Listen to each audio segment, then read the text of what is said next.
श्री शिवाय नमस्तुभ्यम, हर हर महादेव। एक लोटा जल संवारेगा आपका कल। इसीलिए सभी लोगों को प्रत्येक दिन मंदिर जाके एक लोटा जल अवश्य चढ़ाना चाहिए। दोस्तों, वीडियो पूरा देखना और कमेंट में श्री शिवाय नमस्तुभ्यम अवश्य लिखना। सावन के महीने में शिव की भक्ति हर कोई करता है, इसीलिए आपको सावन का महीना जो होता है वो भगवान शिव को अर्पित होता है। इसीलिए सभी लोगों को सावन के महीने में आपको शिवलिंग पर जल अवश्य चढ़ाना चाहिए, क्योंकि इससे बहुत ही जल्दी बाबा प्रसन्न हो जाते हैं और सारी मनोकामना आपकी पूर्ण कर देते हैं। इसीलिए आपको सावन के महीने में बेलपत्री और जल बाबा पर अवश्य समर्पित करना चाहिए। शिव जी की भक्ति हर जगह हुई और जब तक दुनिया कायम है शिव की महिमा गाई जाती रहेगी। शिव पुराण कथा के अनुसार शिव ही ऐसे भगवान हैं जो शीघ्र प्रसन्न होकर अपने भक्तों को मनचाहा वर दे देते हैं। वे सिर्फ अपने भक्तों का कल्याण करना चाहते हैं। वे ये नहीं देखते कि उनकी भक्ति करने वाला इंसान है या पशु पक्षी है, कोई भी जीव हो, उसको बहुत ही जल्दी मनवांछित फल दे देते हैं। शिव को प्रसन्न करना सबसे आसान उपाय होता है। शिवलिंग की महिमा, शिव जी की महिमा बताते हुए कहा है कि शिवलिंग पर मात्र जल चढ़ाकर या बेलपत्र अर्पित करके भी शिव को प्रसन्न किया जा सकता है। इसके लिए किसी विशेष पूजा अर्चना की आवश्यकता नहीं है। अगर आप सावन के पवित्र मास में भगवान शिव पर बेलपत्री और जल ही समर्पित कर देते हैं तो इसका बहुत ही बड़ा आपको फल मिलेगा। तो आपको बेलपत्री और जल बाबा पर रोज़ अवश्य समर्पित करें। सावन के महीने में कोई भी पूजा पाठ बाबा की जाती है तो बाबा इससे बहुत ही जल्दी प्रसन्न हो जाते हैं।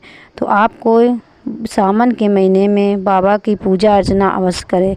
सावन में एक एक धतूरा, एक बेर, एक संतरा भी शिव जी पर अगर चढ़ा देते हैं तो सारी मनोकामना आपकी पूर्ण हो जाती है। इसीलिए आपको ये उपाय सावन के महीने में अवश्य करना चाहिए।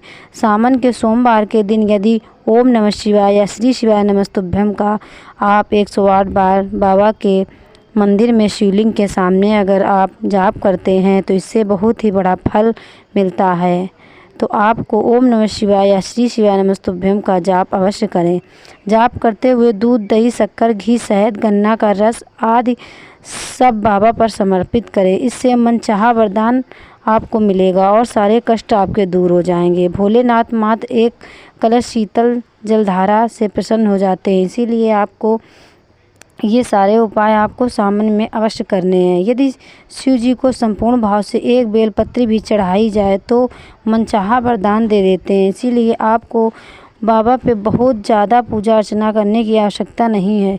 बाबा पर अगर आप एक लोटा जल ही श्रद्धा से समर्पित कर देते हैं तो बाबा बहुत ही जल्दी प्रसन्न हो जाते हैं। इसीलिए आपको खास याद रखना है कि सावन के महीने में आपको बाबा का अभिषेक, पूजन अर्चना अवश्य करें और ये विशेष ध्यान रखें कि आपको ये सारे पूजा अर्चना जो हैं तो बाबा की दक्षिण में बैठकर ही करें। इससे आपको बहुत ही जल्दी फल मिलेगा और बाबा बहुत ही जल्दी सुनता है। इसीलिए आपको सारे उपाय दक्षिण में बैठ के करने हैं। और जब भी मंदिर जाएं तो एक दीपक बाबा के मंदिर में आप अवश्य लगाएं, क्योंकि इससे भी सारे आपके मनोकामना पूर्ण होती हैं।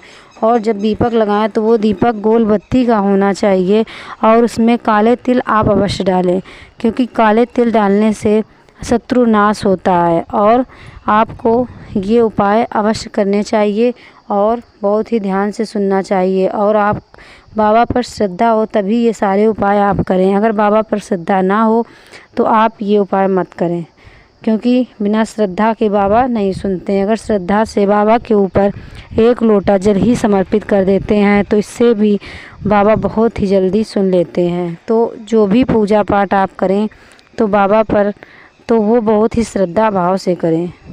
दोस्तों, वीडियो अच्छा लगे तो लाइक, सब्सक्राइब अवश्य करें और कमेंट में एक बाबा का नाम प्यारा सा अवश्य लिखें। श्री शिवाय नमस्तुभ्यम, हर हर महादेव।